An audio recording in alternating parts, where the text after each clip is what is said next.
The morning sun rose over the bustling streets of a small Indian town. Vendors shouted out their prices, children hurried to school with books tucked under their arms, and rickshaw bells echoed through the narrow lanes. But amidst all this life, in a tiny corner of the town, a girl named Mira was sweeping the floors of a house that was not her own. She was only 14, with tired hands that bore the weight of work far too heavy for her age. Her father had passed away years ago, and her mother stitched clothes for a living. Yet, even with all their efforts, there was barely enough food to fill their stomachs. That was why Mira worked as a maid, scrubbing, washing, and cleaning from dawn until nightfall.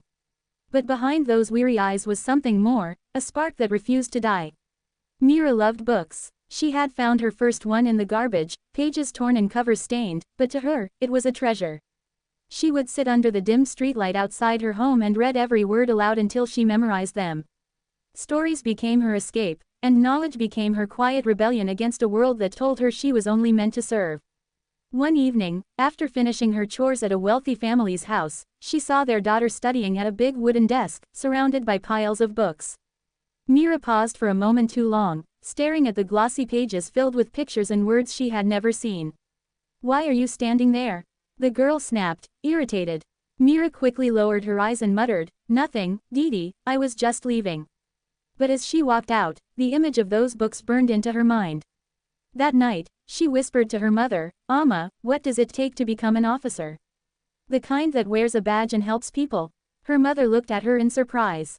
"Why do you ask, Mira?" "Because I want to change our life. I want people to respect us. I want to make sure no girl ever has to leave school just to wash someone else's dishes." Her mother sighed, brushing a hand over her daughter's hair. "Dreams are good, Mira. But dreams like that, they cost money, time, and guidance. And we barely have enough to eat." Mira's eyes glistened, but she didn't argue. Instead, she promised herself silently that no matter how long it took, no matter how many hurdles came her way, she would not let her dream die. Years passed, and Mira balanced her studies with endless housework. She borrowed books from a kind librarian who noticed her hunger for learning. She listened to motivational speeches on an old, second-hand phone. Whenever she felt exhausted, she reminded herself of the bigger picture. Yet, life wasn't kind. At 18, just when she had completed her schooling, her mother fell gravely ill. Hospital visits drained what little money they had. Relatives whispered that Mira should marry a local shopkeeper, that her dreams were nothing but childish illusions. One afternoon, after selling her mother's gold earrings to buy medicines, Mira broke down by the riverbank. The world felt heavy, unfair, merciless. But then, an unexpected moment shifted everything. An elderly man approached her. He was dressed simply, with a weathered face but sharp eyes. He had seen her cry and stopped. "Child, why do you weep?" he asked gently. Mira, unable to hold back, poured out her story, her father's death, her mother's illness, her endless struggle between survival and studies, and her dream to become an IAS officer. The man listened quietly. Then, after a pause, he said, "Do you know who I am?" Mira shook her head. "I was once a government officer. Now retired. I know what it takes to pass those exams. And I see fire in you that I've seen in very few. If you are willing to work harder than ever before, I will help you." For the first time in months, hope surged through Mira like a river breaking its dam. Under his guidance, Mira began a new chapter.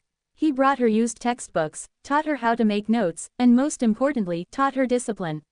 "Success doesn't come to the strongest, Mira," he would remind her. "It comes to those who refuse to give up." She studied under streetlights, scribbled notes in the margins of newspapers, and used every second of her day wisely. Her friends went to weddings and festivals, but she stayed home, memorizing current affairs and practicing essays. There were nights when she barely slept, days when hunger gnawed at her stomach, and countless moments when self-doubt whispered, "You're just a maid. How can you ever compete with the rich?" But each time, she silenced that voice by remembering her mother's sacrifices, her own tears, and the countless girls like her who never got a chance. The first time she took the civil services exam, she failed. Her heart shattered, but she remembered her mentor's words, "Failure is not the end. It is proof that you tried.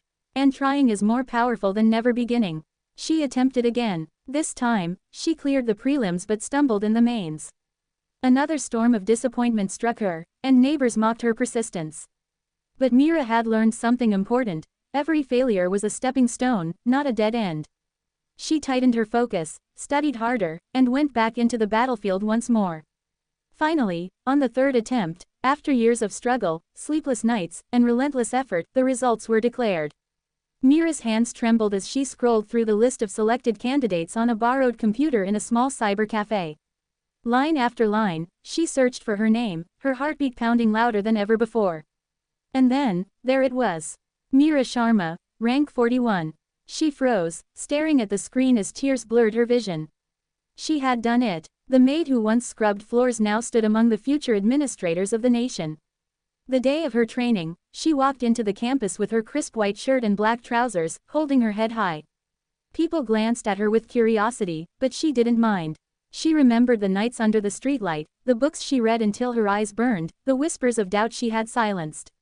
Later, when she officially joined as an IAS officer, her mother, frail but proud, held her tightly. "You did it, Mira. You made the world see that no dream is too big." And Mira, with tears streaming down her face, whispered back, "Amma, this is not just my victory. This is for every girl who was ever told she couldn't." From then on, Mira didn't just serve as an officer, she became a symbol of hope. She worked for education reforms, ensuring that children from poor families got the same opportunities as the wealthy.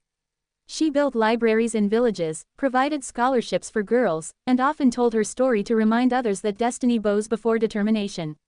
And every time someone looked at her with awe, she smiled and said, "I am proof that no job is too small, no dream too big, and no struggle too heavy, if only you refuse to give up."